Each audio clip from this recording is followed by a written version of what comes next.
Good morning and welcome back.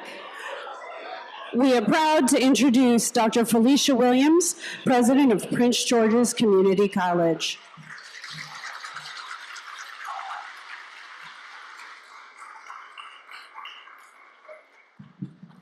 Good morning, everyone. How are you?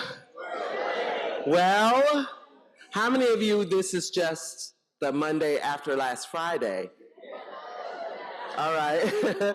And how many of you, you've really been away for the summer, and so this feels like a comeback for you? Who's in that group? Okay, all right. Fantastic. Now, how many of you are like, well, what happened to the breakfast this morning? What happened to the food? Good. All right. We'll save that for the Q&A. I just wanted to set that up a little bit. Let me just say it is truly an exciting time here at Prince George's Community College. It's an exciting time in our country, and I think that we are so fortunate to be adjacent to our nation's capital. So all of that enthusiasm, whichever way we want to think about it, it spills over to us, and we're so grateful. But I'm also excited because we're reaching what is a midpoint within our strategic planning. And that gives us the opportunity to be able to look back and to take inventory of what has been going on, as it helps us to reflect, but it also helps us to set the stage for the continued direction, as well as where we might want to make changes and adjustments. I have the privilege of traveling around the country and sharing our story. For whatever reason, it has become interesting to people. And so I feel very honored each time that I get the opportunity to share your work. I also am mindful that we are nearing 50%, believe it or not, of our employees who have been here 5 years or less. If you're in that group, would you stand up? If you've been here 5 years or less.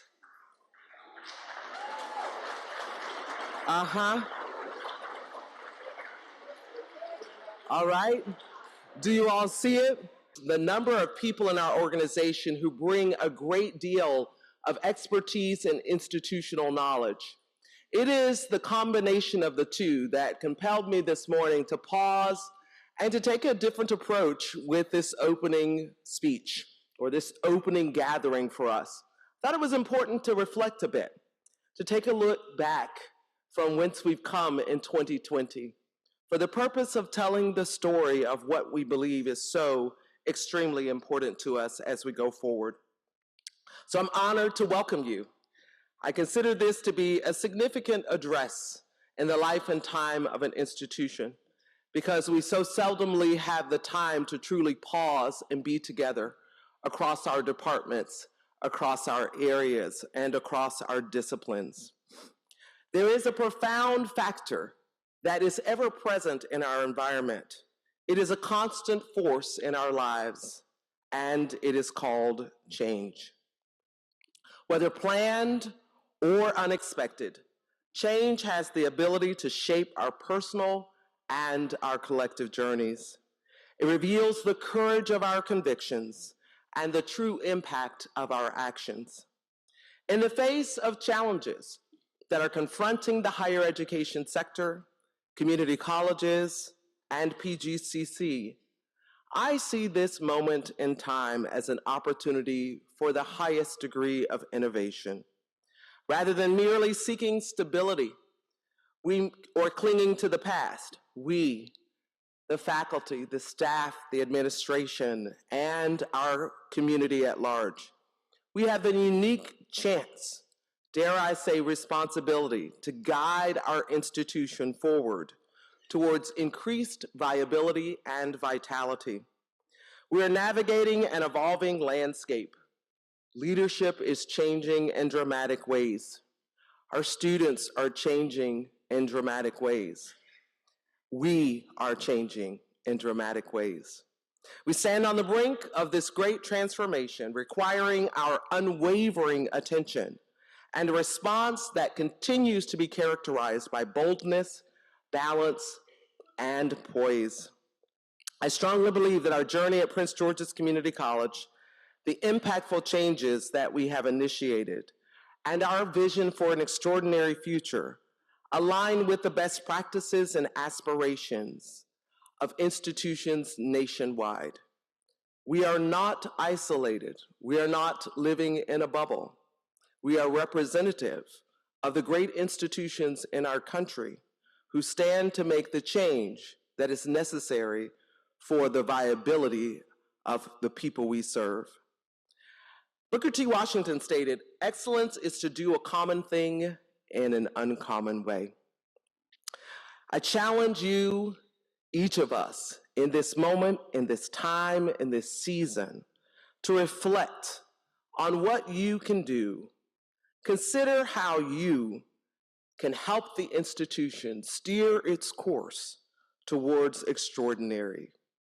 Faculty, the staff, our students, all of you are extremely important individuals in our society as well as in our college community.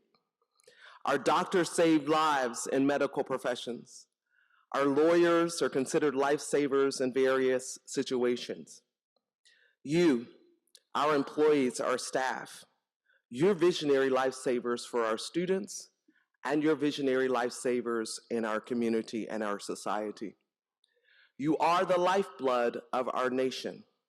Consider what would happen to our youthful children without the careful guidance and instruction of a teacher. Consider what happens with classrooms where persons take for granted the influence that they have. Consider what happens if we were to forsake our responsibilities. You direct, you impart, you facilitate, you strengthen through knowledge, skills, and techniques. You are emboldening the very foundation upon which we equip our students to be able to learn and learn again, not just for today, but for a lifetime. There is a classic Greek concept called eriete. It is the idea of obtaining excellence in all facets of one's life. It transcends mere success while embracing becoming the absolute best version of ourselves. It's a noble ideal that we can all choose to achieve in our lives. There is an excellence in teaching, there's an excellence in learning, there is an excellence in leading, there's an excellence in following, there is an excellence to be derived in serving. It is multifaceted, and it is a worthy pursuit. It is both a verb and a noun, requiring action in all ways. In 2024, a year that is already half over, my goodness, it involves both art and science, with a focus on student growth and holistic development as we direct, innovate, guide, mentor, and delegate. This excellence may look different for each one of us, but it is necessary for us to set a standard of excellence based upon our contributions. Our agreement encompasses several interconnected goals that are contributing to the effective and impactful learning that we expect to occur in this environment. Today, I celebrate you, our faculty and our staff, and even our students who are watching. I recognize you for the leaders that you are, for the critical, the groundbreaking roles that you are playing in lifting our institution to the extraordinary vision which we have cast. You wield a torch of education. You are empowering our students to thrive while establishing clear goals that align with their efforts. You are igniting their intellectual curiosity. You are shaping and reshaping their thinking by the collision with your expertise. Thank you this morning for your crucial engagement with our students. Thank you for taking the time to have challenging conversations among yourselves, to reset our approaches in our work, to be patient as we move through changes, and to be willing to trust that the movement is for the good.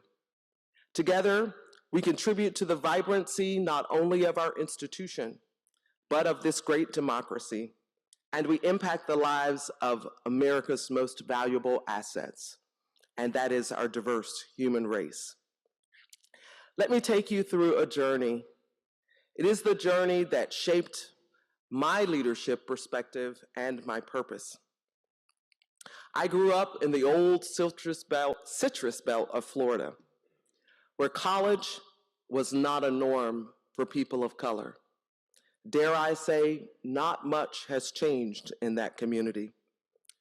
I faced material poverty, but my family was extremely rich in spirit and in culture.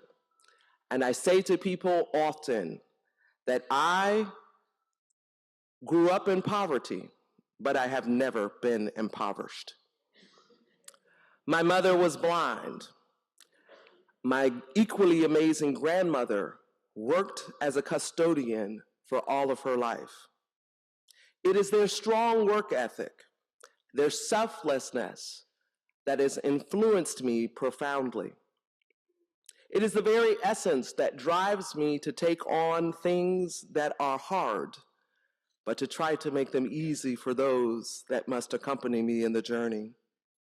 My mother's resilience, working throughout her life despite limitations. My grandmother's dedication as a custodian at the local hospital were my earliest lessons in work ethic, integrity, and compassionate care. I know what it's like as a fourth grader to leave my elementary school and walk to the hospital and work with my grandmother on her last shift. As you can imagine, being a custodian in a hospital setting, what you see is not pretty. Despite these challenges, despite the financial constraints, my mother and my grandmother prioritized education. They emphasized its transformative power. I believe my story is not unique. I think even now there are others who can find similarities. You've had parents, grandparents, aunts, and uncles who told you you were going to get a college degree. Or they may have even just told you you're going to finish high school because I didn't. They didn't necessarily know how that was going to happen, but they still pushed you to achieve. I'm a first-generation college student. It was after graduating from college that my life took a detour. My grandmother became seriously ill. Though accepted to graduate school, I postponed my entrance because I knew I had to return home to take care of my family. I was facing challenges in a community that didn't necessarily value education. I went back to Winn-Dixie. It was the place that I had worked in high school. You all remember Winn-Dixie? Do they still exist? Red and black with a check. There I encountered my former teachers. And I saw them and they wondered what was going on. Everyone had known that I'd gone away to college. So the question that kept coming as I was checking their groceries was, what happened? What happened? Why are you back here? The other group that I encountered were neighbors, former friends, and classmates that said, well, why did you go to college to come back here and do the same thing we're doing? But it was through those encounters that I eventually accepted a teaching position at my alma mater. I had the privilege to teach simultaneously for the middle school and the high school where I matriculated. It was a remarkable experience to go back and to be in that setting and to see how education lifts, or the absence of education can hold people in place. Living and working in my hometown highlighted the pivotal role of what we do, and in particular, a college degree. It was essential for breaking generational stereotypes, and it was essential for lifting people economically. I witnessed for myself, now through adult eyes, the stark differences in the opportunities based upon one's educational level. For everyone that had or had not finished high school, the job opportunities looked exactly the same. But for me, though I found myself in that same situation, I had a credential that lifted me to another level and put me on a path to continue to excel.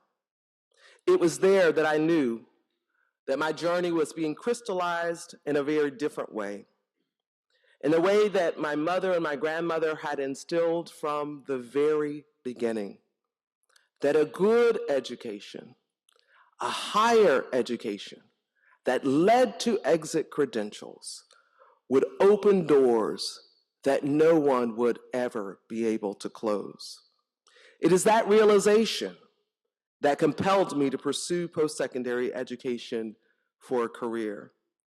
It was fueled by this vision of providing everyone with an authentic opportunity to dare to be extraordinary. So I'd love to tell you that our theme that is here is the kind of thing that was drawn from the ether. But I want you to know it is the essence of who I am, and it is the essence of what I believe that we're called to do in our work. We're called to challenge ourselves and each other to be extraordinary and to achieve extraordinary outcomes. I am absolutely humbled and honored every time I stand before you as the 9th president of Prince George's Community College. Here we are. We're nestled in the middle of Prince George's County, Maryland, on the eastern edge of Washington, D.C., the nation's capital, and as they would say, the home of the leader of the free. We have 499 square miles, nearly 1 million residents. And what sets us apart and makes us so desirable all across the country is this rich tapestry of urban, suburban, and rural communities, all in close proximity.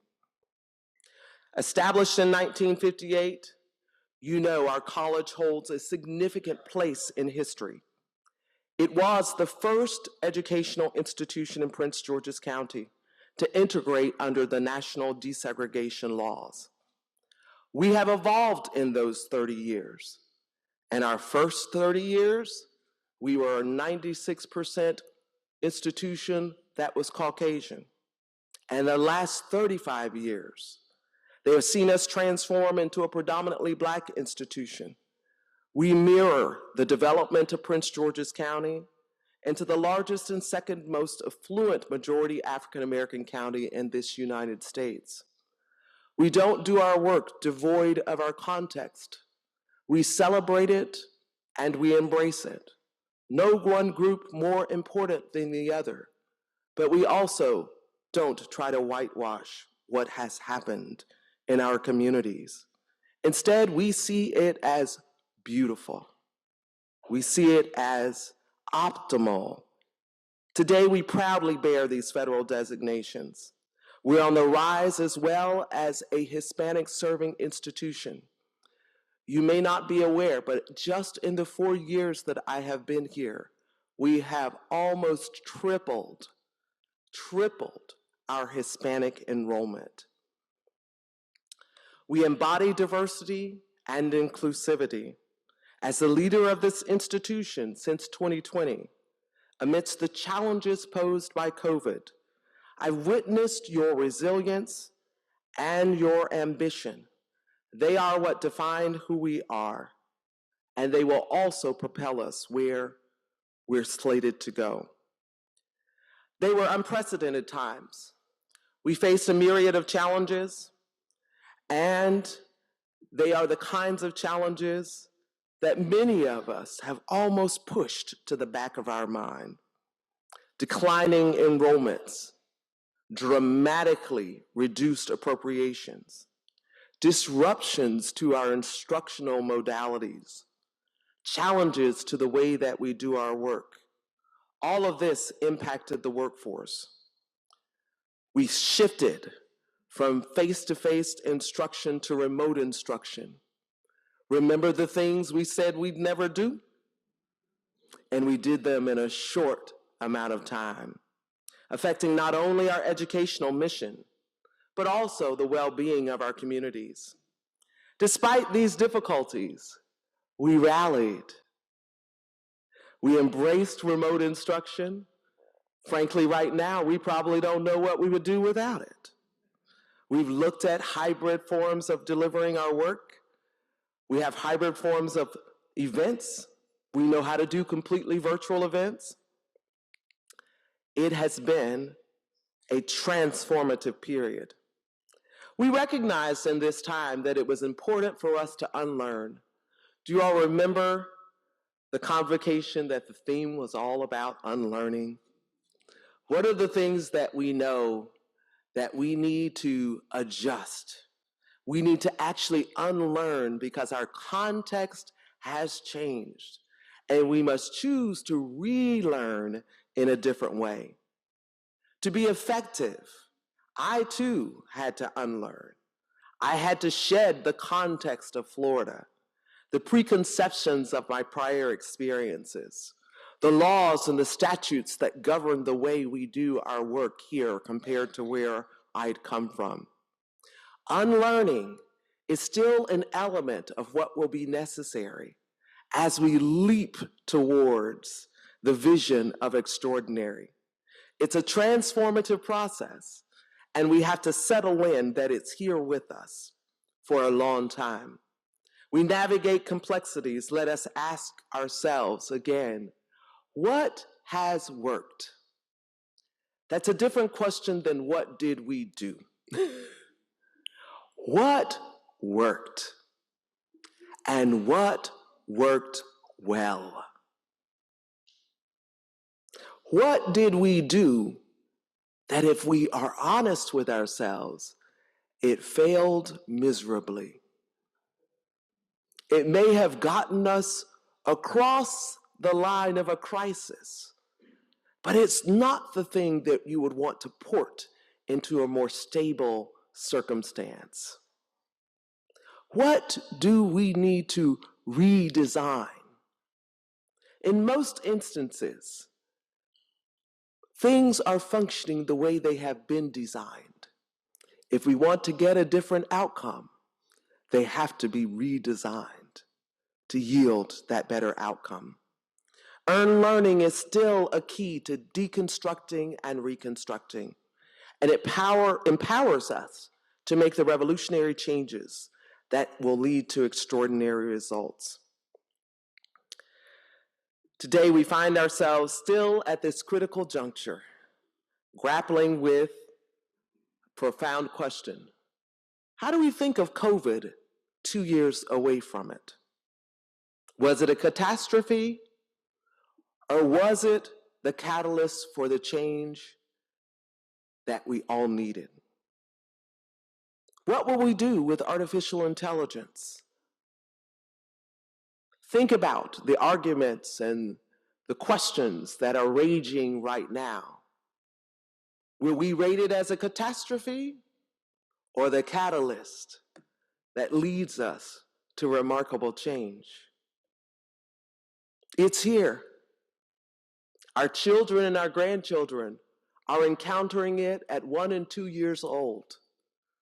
Think of what it will be like when they cross the threshold of our institutions 18 years later. These questions and others weigh heavily.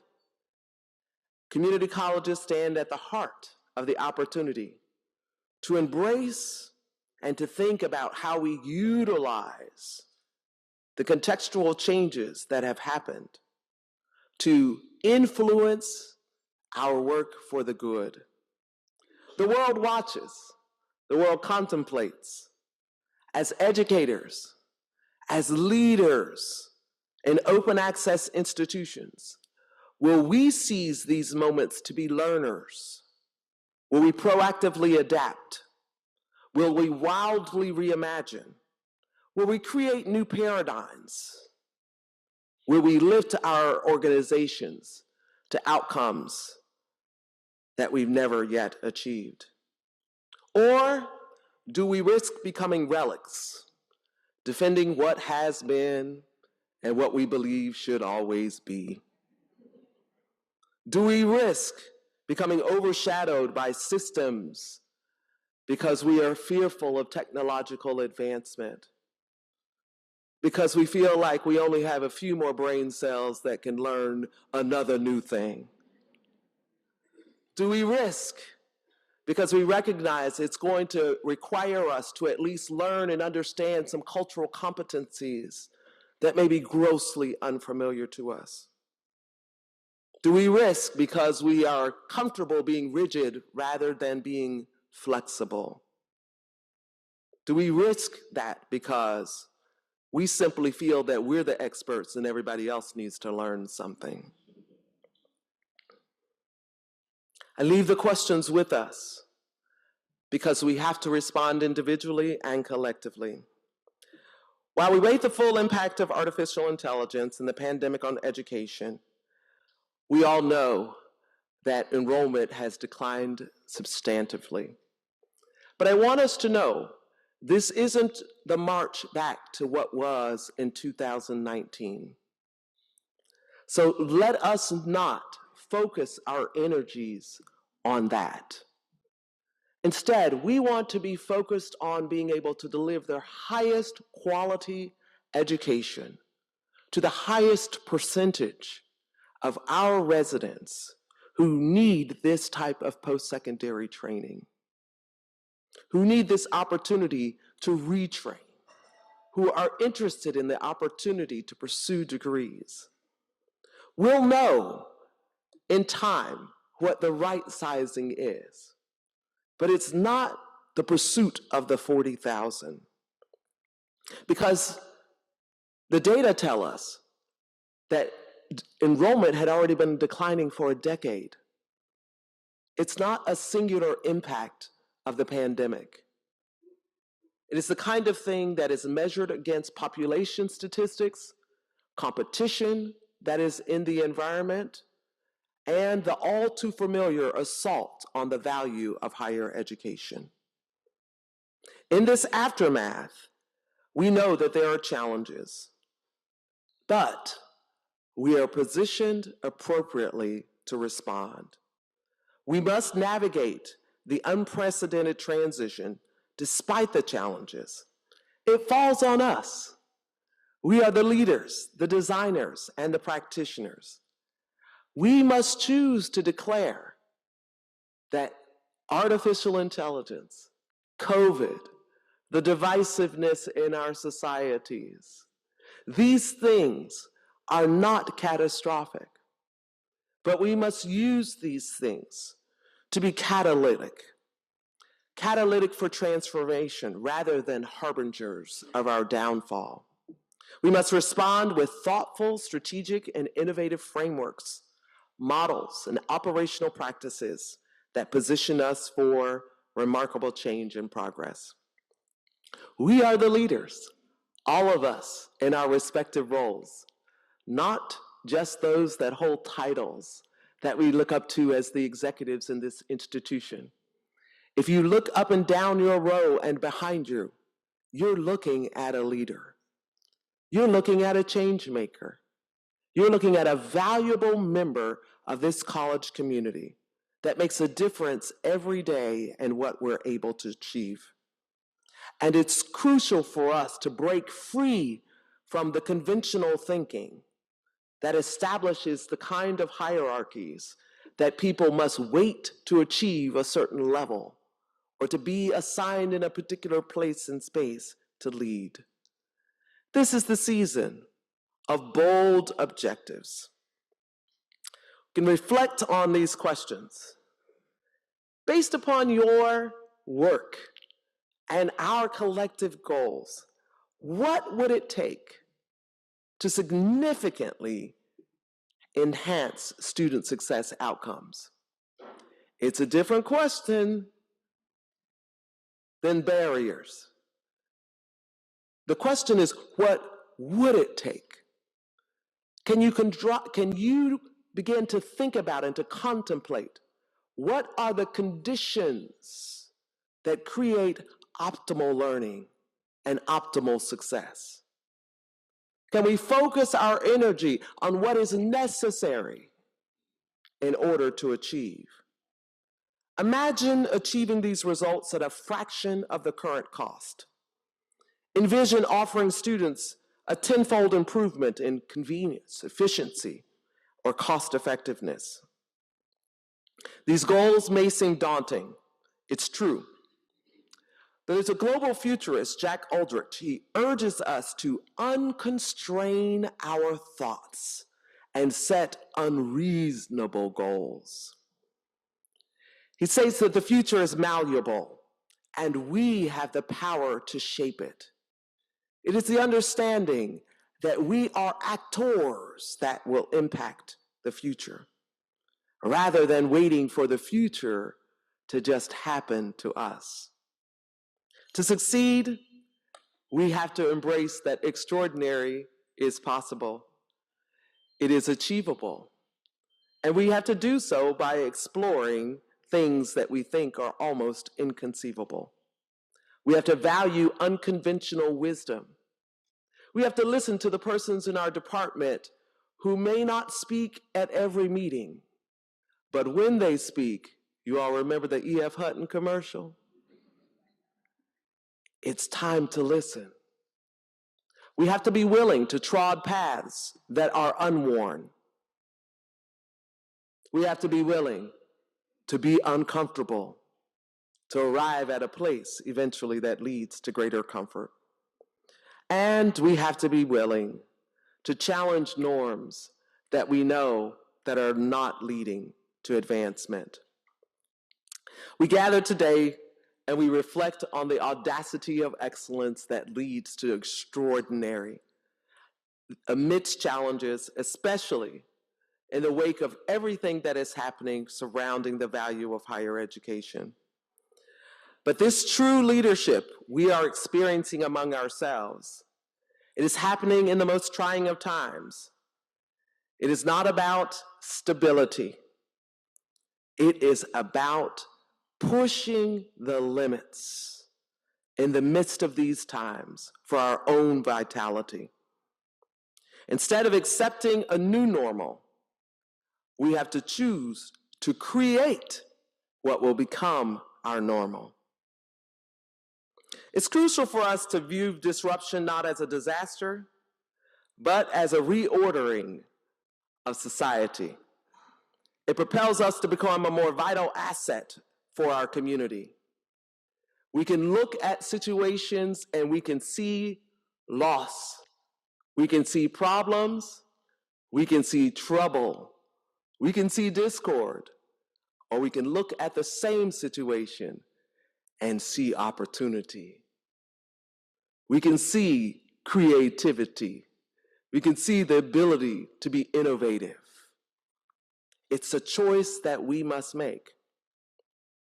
In the midst of our substantial accolades that we have achieved, and they are impressive. I tell you, when I just read through our newsletters and look at our website and the number of communications that I receive about your excellence, it is truly remarkable. We could run a list of things that have happened in 2023 and 24, and we'll do that on C Day. It is tremendous, and I commend us.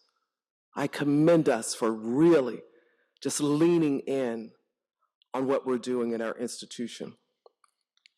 It's important for us, though, to keep the macro levels of excellence at the forefront. We still have those challenges with outcomes, and we cannot shirk back from it. In the time and the context that set this urgency around our work, it was in that time that our student success measures were really unremarkable. We're in the bottom third in our state for retention, progression, and completion among Maryland's community colleges. You may not recall, but our graduation rate actually fell below accreditation standards, was revealing a gap that existed in equity and student success and our institutional narrative. I imagine, encumbered by institution fatigue, cycles of improvement, there were shadows that had been cast. However, I think it's so important for us to understand we're turning it around. We're turning it around. There is a need for change, and we have to see the urgency in the need. John Carter's principles in leading change were fundamentally the work that we were utilizing to undergird this shift. We had to rally. We had to get everyone to understand that there was a compelling need to make adjustments. We had to emphasize the need for shared goals. We still need to emphasize the need for shared goals. We are not divided by our divisions. We're not divided by our positions and our roles.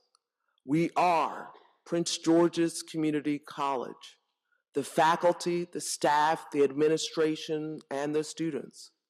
We are not opposed to any group. We are collectively Prince George's Community College. It is our embracing of a whole, an ideal that is bigger than any one of us or any particular employee group, that has to be our main focus. It is a renewed commitment to scholarship, to our own professional growth and development, to excellence, setting a standard that will cause us to excel. Envisioning these promised outcomes, expanding our definitions of success and the paths to derive it. Engaging in open dialogue about our status and what we can do. This type of urgency does not stem from deficit thinking. It stems from asset thinking. It stems from exploring our institutional community and amplifying what we hold within. We hold fast to the belief that quantitative and qualitative data, perspectives, perceptions, they're invaluable to us. And we're prepared to focus on achieving these extraordinary outcomes. We're committed to everyone having a voice, being able to provide feedback. We're committed to hearing from our community, both those that are within and those that are external. That can be hard sometimes. We can be enamored with what we think and what we believe is happening. Sometimes feedback will come along to step on our toes or kick us in the shin. Just lean on your friend when it's happening to you. If you have to lift up your foot because you have to say ouch, just know that someone's got your back. If you feel like you're gonna fall because you're getting that kick in the shin, we've got you. Just know that it's not intentional, but it is a part of the authentic process of evaluating where we are and what we're doing. It's not from a place that is accusatory. It's not from a place that is intended to do harm. It is simply from a place of looking squarely at what is happening in our organization so that together we might choose how do we want to address it.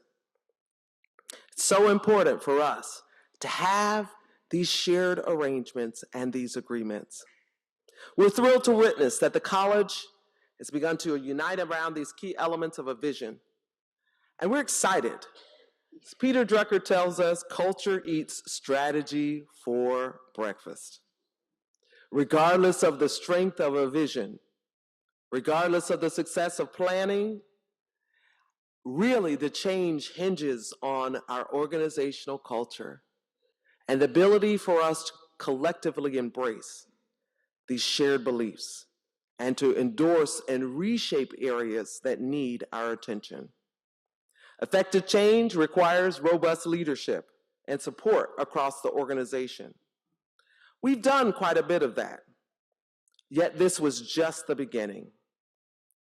We have reshaped with a new vision, mission, and core commitments.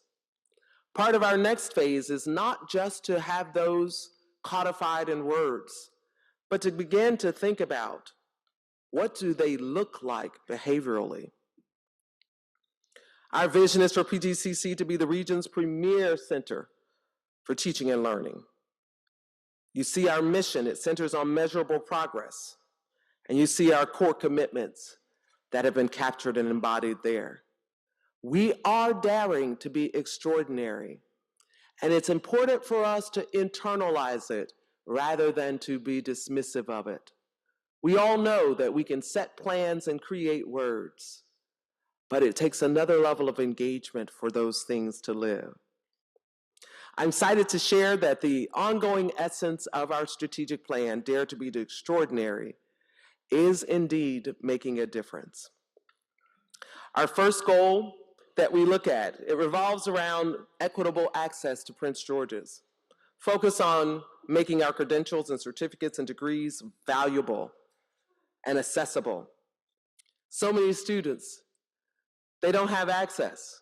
We used to think of this in the form of proximity, but we recognize it's the student across the street that could walk here, but they have a full-time job, they have children, or they have elderly parents that they need to care for. Access is no longer just about proximity. It's about the degrees of flexibility.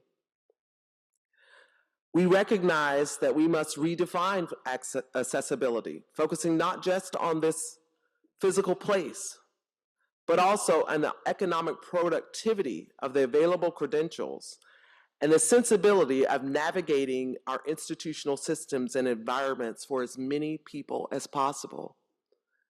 We need to be accessible to the person that is sitting in their home and they cannot get to the campus, but they still need the guidance and the direction and the support to be accessible. We need the materials that they see to be accessible. We need the tools that they utilize to be accessible. We're adopting synchronized service models, we're closing standalone extension centers, and we're introducing a 3 comprehensive physical campus model and a revitalized higher education center. Picture a future with a northern, a central, and a southern campus, each fully offering a set of degree programs, workforce programs, and innovation hubs of value that lead to high-wage jobs or transfer to baccalaureate degrees. Visualize a regional higher education center where PGCC collaborates more deeply and intensely with local universities to drive completion, not only of the associate degree, but of the baccalaureate degree. The new campus distribution model has 3 objectives. It aims to enhance accessibility for educational advancement, job opportunities, lifelong learning, provides pathways for expanded education, better paying jobs, home ownership, partnerships for workforce development, and it serves as a beacon of opportunity in the region, contributing to professional services, talent growth, and economic investment. Goal 2, centered around student success by optimizing pathways for students. We've made progress through the Pathways Initiative, and we have phases 2 and 3 yet to implement. This is our season to progress. Remember, 47% of our students identify themselves as first generation. This means they don't really bring the background skills to know how to navigate. This is not a reflection of their capability. It's like us, when you drop us in a new country, we don't necessarily know how to navigate, but it is not an indication of our competency. It's so important for us to make sure that we pay attention to the navigation skills that can sometimes cause any of us to gain frustration and to quit, can sometimes cause us just to throw up our hands. But we have the capacity to impact that in very powerful ways. We've adopted appreciative inquiry and advising, case management models. We looked at our advising curriculum. And we're trying to drive ourselves to think beyond just completion with us to post-completion success. This is a student-centered approach, because one of the important questions that we must ask ourselves is not how we experience the students, but how do they experience us? I know it is often difficult for us to embrace the customer-centric kind of philosophies, but they are ever so important because we are a part of a service industry. And ultimately, it is a shared relationship between us as a provider and our students who choose to engage with us. Goal 3 reflects our commitment to enhancing learning and achievement through our high-impact practices. And I am just so honored to see that so much of our opening week workshops are going to be focusing on high-impact practices.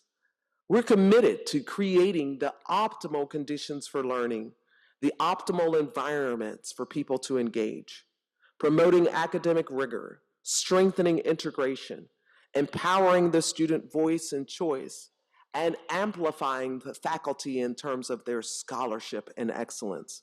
We deeply hold fast to the big idea that anyone can learn under the right conditions. And so we focus our effort on setting those conditions inside the classroom and outside the classroom. It is the introduction of a teaching and learning center and instructional certifications, as well as professional development opportunities that we see as fundamental for supporting this work. We are so grateful now to see that 100% of our faculty teaching online or hybrid courses are now certified to do so.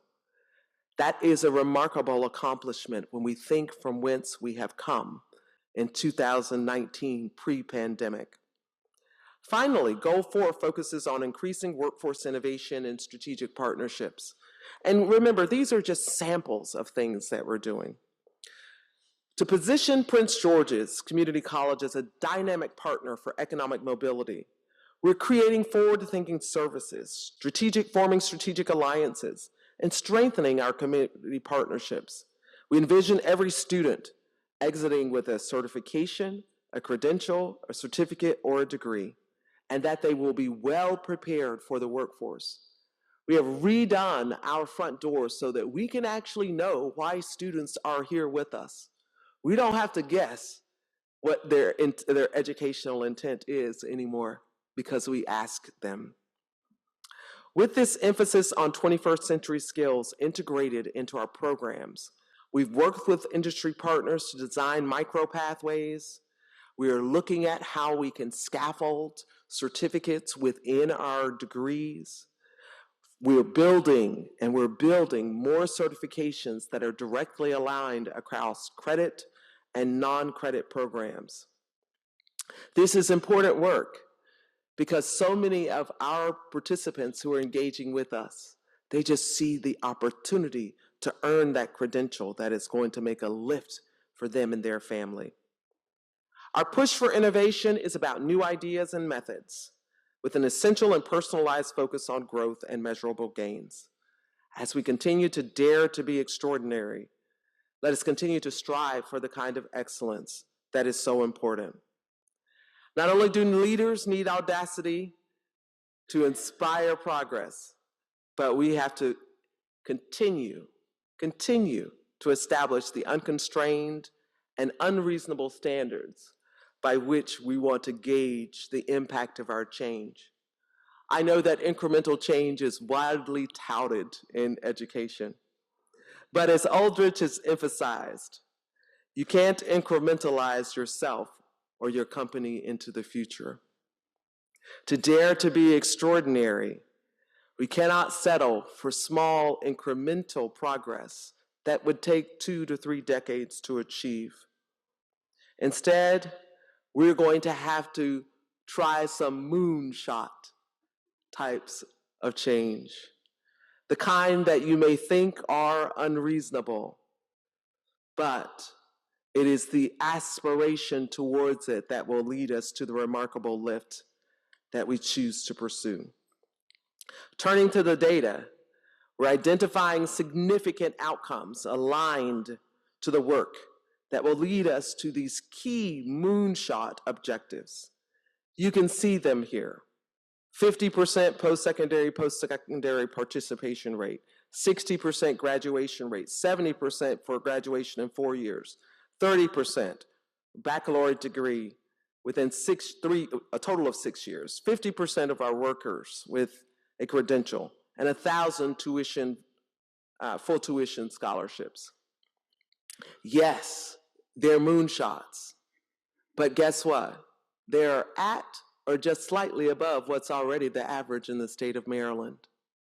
I firmly believe it's attainable for us as an institution, and I reject the notion that it's out of bounds.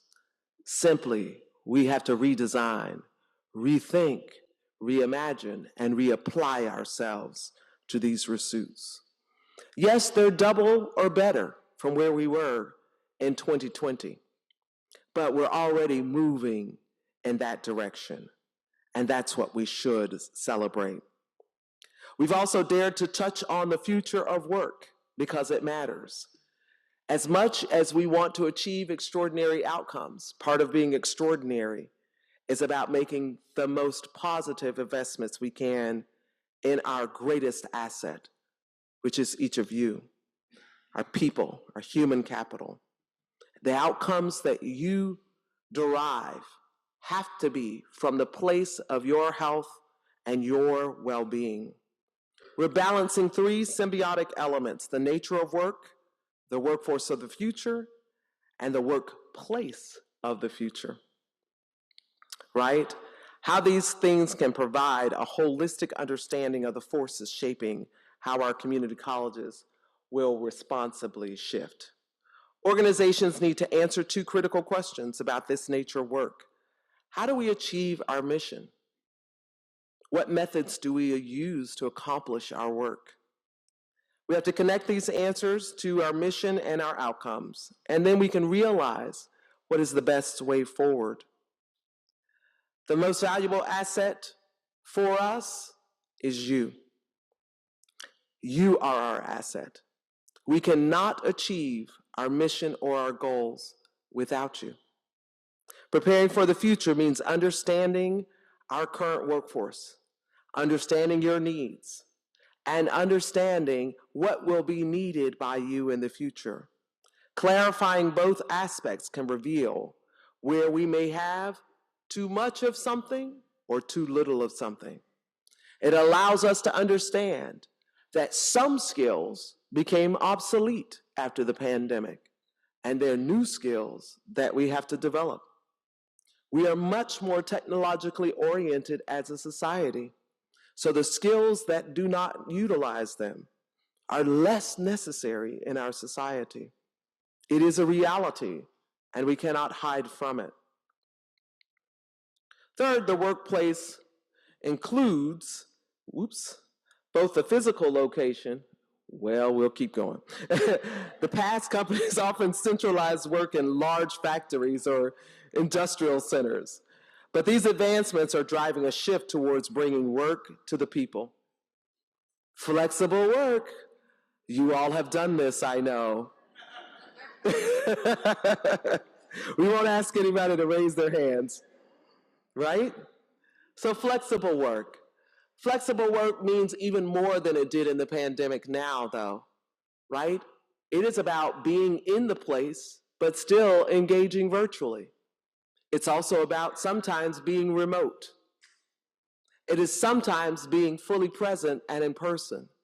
And it's like this meeting, having both being in operation at the same time. We also know that it was important to think about what is our organizational structure and how we put people in places. So we looked at our own leadership structure, and I know that that has already passed.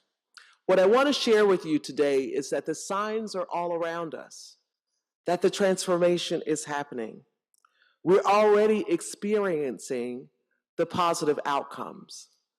So if I want to leave you with something today, it is that your efforts toward extraordinary are having the intended effect. And we must keep calm and carry on. We have to stay in that vernacular of our work and engagement. We've seen quantifiable results in terms of our budget saving efforts. We've experienced good cost reductions, and we have improved our financial stability, despite the challenges that have happened at the state. And I want to commend you all for tightening your belts, for the stewardship that has been demonstrated. I know that it's been tough when we've had to implement hiring frosts at periods of time. It's tough when that colleague isn't turning around and coming back in the door. It's tough. And I thank you for your patience and your compassion with that. It's no secret, we're going to have to right size in a time where we have fewer resources. But we're committed to our people. We're committed to the work that we're doing. We've been able to forego furloughs. We've been able to restore employees that have been released. We've been able to release positions that have been on hold. We still have more work to do, but I'm grateful that we have not experienced any catastrophic losses in this time period. We also have been able to look at the data, and we see early signs of recovery. Again, not to get back to 2019, but we experienced a catastrophic loss in the fall of 2020 in our continuing education area. And we are seeing steady growth. I mean, in the 20 percentile or more. I don't know if you realize that, but we lost more than 20% of our enrollment in continuing education during that time period. But we are seeing the growth return. And we're looking at that. We've seen 71% growth in the completion of both certificates and degrees. A good portion of that is because we're playing chess now rather than checkers. In other words, the state values the inclusion of the certificates. So we have developed them within our degrees so that we are able to enjoy and to experience those as completion points. We're really in a different place if we're competing for success measures and we're not offering certificates in our milieu of credentials. So we've been able to do that. But even without that, we have seen growth in the number of students that are earning a degree. And so we have to celebrate that. And we see that people are flourishing in the alternative work schedule models. And so we're grateful for that without a diminishing return in our work. From the beginning, I challenge you to think and to reflect on the moment that we are in as leaders in higher education institution, and to consider how we would chart the course forward to extraordinary. How do you define it in your context? What should it look like? What ways do you need to reimagine what you're going to do? How will you know if you're making progress? I submit it won't be business as usual. You're going to have to do something that's unusual, something that is truly lifting and inspiring and may even throw you off kilter for a little bit. You don't want to be the zombies on the left side of the diagram. Today, thank you for joining. Your presence inspires me, and it also humbles me in so many ways when I see the work that you're doing. Thank you for sharing your stories. I look forward to the next opportunity where I'm compiling those to share them back with our community. They are very special to me. To see how you're engaging as an individual and to see how that is providing the lift for our organization. The excellence that we aspire to is truly a way of life. It's a mindset that we consciously or unconsciously have agreed to incorporate into our daily work ethic as we herald the highest standards in education and life and commit to unwavering development and growth within our learning community and in society. We're called upon to do even more, to work effectively to educate our students, to collaborate with our staff, faculty, and to support all who come into our community, come onto our campuses. We must strive to model excellence daily as we meet our reason for being, guiding, leading, creating an intellectual excitement around our subjects. We lead, we teach by example, we create, we follow, we host. In this positive, supportive learning and working environment, it's critical for individuals and students to feel encouraged to ask questions, take risks, to grow. We must promote trust and a deep sense of belonging for everyone. We are creating the leaders of this great world. Inspiring others is the hallmark of a true leader-learner. By motivating and inspiring our students as well as our colleagues and team members to excel and to reach their full potential, we lead by example. We share a compelling vision. We recognize and celebrate all the small and the large achievements along the way. We recognize that excellence is not assigned to a position or a particular role. It belongs to all of us. It allows us to build important relationships and partnerships that are equally essential for success. Our responsibility as educators and leaders is to drive this positive change by continuing to implement the strategies that we know will have the greatest effect. This tapestry of American education called a community college is because it is vibrant. It is the place where we can test our thinking. We can challenge the ways of being. We can dream beyond comparison. We are, without a doubt, the lifeblood in our countries, offering unparalleled opportunities to grasp what will be and has been this long-standing dream for economic mobility. We are stepping stones to successful life. We bridge the gap between ambition and achievement. We empower students along the way. It is truly extraordinary. And I want you to know we cannot do it well without each of you.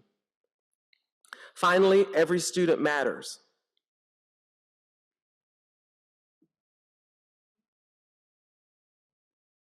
Every student matters.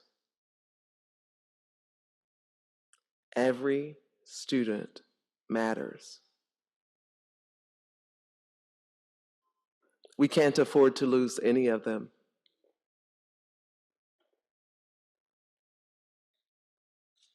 It's important to their success, and it's important to our society's success. Every student matters. The faces and the stories of our students. This is at the end of the journey. We all celebrate. We are overjoyed. Let us remain cognizant of everything that happens in between. Because every student matters. And our pursuit of excellence and the extraordinary will allow more of those students that sit in our classrooms to experience this great pinnacle of achievement, because every student matters. So thank you for daring to be extraordinary. It is already making a difference.